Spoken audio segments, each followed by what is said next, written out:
Hello students, welcome to our channel keep learning. इस video में हम एक्सरसाइज 9.1 के क्वेश्चन नंबर 11 से सॉल्व करेंगे। चलिए क्वेश्चन नंबर 11 हमने नोट कर लिया है, देखते हैं क्या है। दिया है एक नहर के एक तट पर एक टीवी टावर ऊर्ध्वाधरत खड़ा है। टावर के ठीक सामने दूसरे तट के एक अन्य बिंदु से टावर के शिखर का उन्नयन कोण 60 अंश है। इसी तट पर इस बिंदु से 20 मीटर दूर और इस बिंदु को मीनार के पाद से मिलाने वाली रेखा पर स्थित एक अन्य बिंदु से टावर के शिखर का उन्नयन कोण 30 अंश है। टावर की ऊंचाई और नहर की चौड़ाई ज्ञात कीजिए। चलिए क्वेश्चन समझ लेते हैं। पहले क्वेश्चन दिया क्या है और ये फिगर आपके किताब बुक में दिया गया है, ठीक है, इसलिए फिगर हमने पहले से बना लिया है। ये फिगर आपके क्वेश्चन में ही दिया गया है पहले से। तो दिया क्या है, एक नहर के एक तट पर एक टीवी टावर ऊर्ध्वाधर खड़ा है। तो ये यहाँ से BC क्या है, ये जो BC यहाँ से यहाँ तक ये क्या है, नहर है। और इसके एक तट पर ये AB क्या है, एक टावर है, ठीक है, ये AB क्या है, एक टावर है। टावर के ठीक सामने ये यहाँ पे दूसरे तट के एक अन्य बिंदु से, ये यहाँ पे दूसरा तट है, एक अन्य बिंदु यहाँ पे C है, C से टावर के शिखर का उन्नयन कोण 60 अंश। इस बिंदु से टावर के शिखर का जो उन्नयन कोण है वो 60 अंश है। इसी तट पर इस बिंदु से 20 मीटर दूर, देखिए इस बिंदु से 20 मीटर दूर ये D है, ठीक है, ये 20 मीटर दूर बिंदु क्या है, D है। और इस बिंदु को मीनार के पाद से मिलाने वाली रेखा पर स्थित एक अन्य बिंदु से, देखिए ये जो बिंदु है इस रेखा को, ये मीनार के पाद बिंदु से मिलाने वाली रेखा ये है, ठीक है, एक अन्य बिंदु से टावर के शिखर का उन्नयन कोण, तो इस बिंदु से टावर के शिखर का उन्नयन कोण कितना है, 30 अंश है, 30 अंश है। तो टावर की ऊंचाई और नहर की चौड़ाई ज्ञात कीजिए। हमें क्या ज्ञात करना है, ये टावर की ऊंचाई, इसे हम कुछ मान लेते हैं। चलिए मान लेते हैं टावर की ऊंचाई h है और नहर की चौड़ाई, अब देखिए यहाँ पे नहर की जो चौड़ाई होगी वो क्या होगी, तो नहर की चौड़ाई यही तो है, नहर हमारी ये है, ये यहाँ से यहाँ तक BC क्या है, नहर है, इसको हम क्या मान लेते हैं, x मान लेते हैं। तो हमें मान क्या क्या निकालना है, इस टावर की ऊंचाई h ज्ञात करना है और इस नहर की चौड़ाई x, ठीक है। तो सवाल फिर से समझ लीजिए चित्र आपको, ये एक टावर है और ये क्या है, नहर है। इस बिंदु से टावर के ऊपर देखने पर उन्नयन कोण 60 अंश है। इस बिंदु से 20 मीटर दूर एक अन्य बिंदु D है, इससे टावर को देखने पर उन्नयन कोण 30 अंश है। हमें नहर की चौड़ाई और टावर की ऊंचाई ज्ञात करनी है, मतलब h और x का मान हमें फाइंड करना है, ठीक है।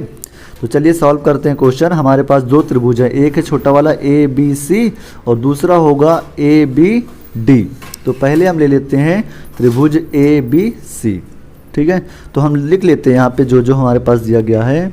देखिए क्या क्या है हमारे पास, AB हमने h लिया है, BC हमने x लिया है, BC क्या है, x है, और एक हमें ज़रूरत पड़ेगी BD की, ठीक है, BD। तो देखिए BD क्या आएगा, BD बराबर हो जाएगा x ये है और BC है, तो टोटल कितना हो गया, x प्लस 20 हो गया, ठीक है। सारे मान हमने लिख लिए हैं।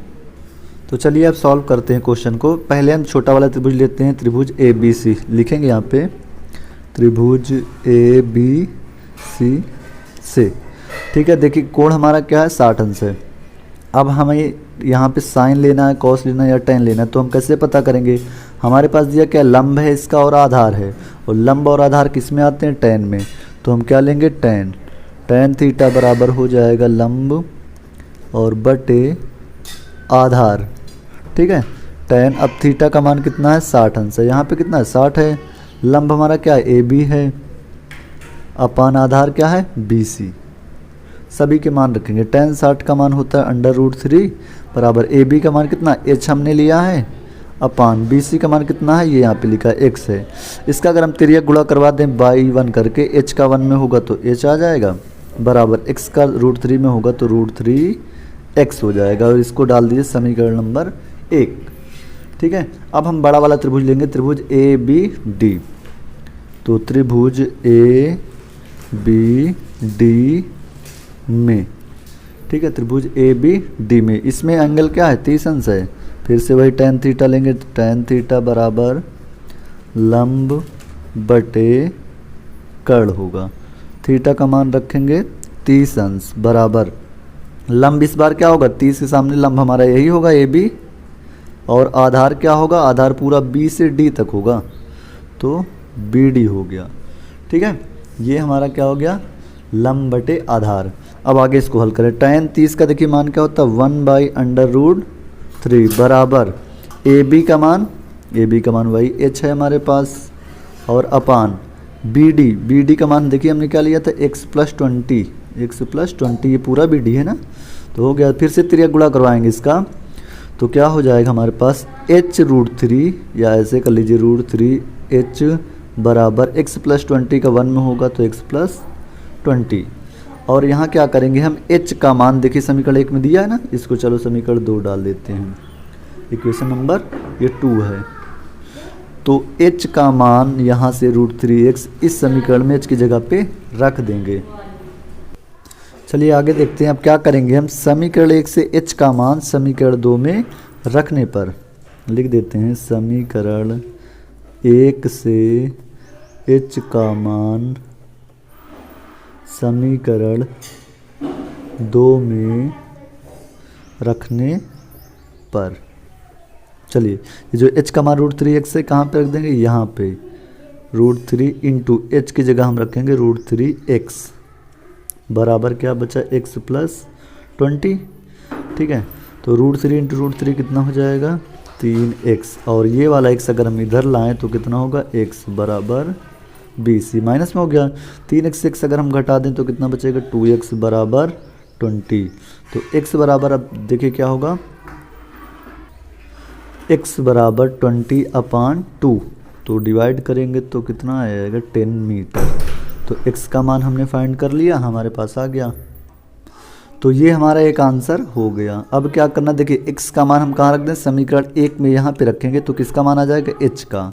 तो लिखेंगे समीकरण 1 में x का मान रखने पर। तो देखिए यहाँ पे अगर हम रखें तो क्या आएगा h बराबर √3x है, इसकी जगह कितना रखेंगे 10, तो ये क्या बनेगा 10√3। तो यहाँ से हमें h का मान भी मिल गया 10√3 और ये हमारा आंसर था।